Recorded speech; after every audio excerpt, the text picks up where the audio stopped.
সম্পর্ক একটি অমূল্য নিয়ামত। কেউ একা একা পৃথিবীতে সুখী থাকতে পারে না। তাই আল্লাহ তাআলা প্রতিটি মানুষের জন্য কাউকে না কাউকে নির্ধারণ করে রেখেছেন, যে হবে তার জীবনসঙ্গী, তার প্রিয় মানুষ। কুরআনে আল্লাহ তাআলা বলেন, তার নিদর্শনাবলীর মধ্যে একটি হল, তিনি তোমাদের জন্য তোমাদের মধ্য থেকেই স্ত্রী সৃষ্টি করেছেন, যাতে তোমরা তাদের কাছে প্রশান্তি পাও। আর তিনি তোমাদের মধ্যে ভালোবাসা ও দয়া স্থাপন করেছেন।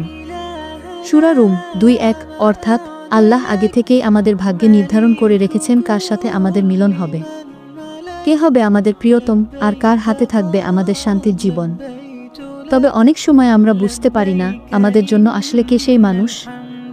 আল্লাহ যখন সেই প্রিয় মানুষটিকে আমাদের ভাগ্যে লিখে দেন, তখন জীবনে কিছু বিশেষ আলামী চিহ্ন লক্ষণ প্রকাশিত হয়। আজ আমরা আলোচনা করব সেই 8টি আলামত, যা বারবার তোমার সামনে আসবে যদি সেই মানুষটি সত্যিই আল্লাহর পক্ষ থেকে তোমার ভাগ্যে লেখা হয়ে থাকে।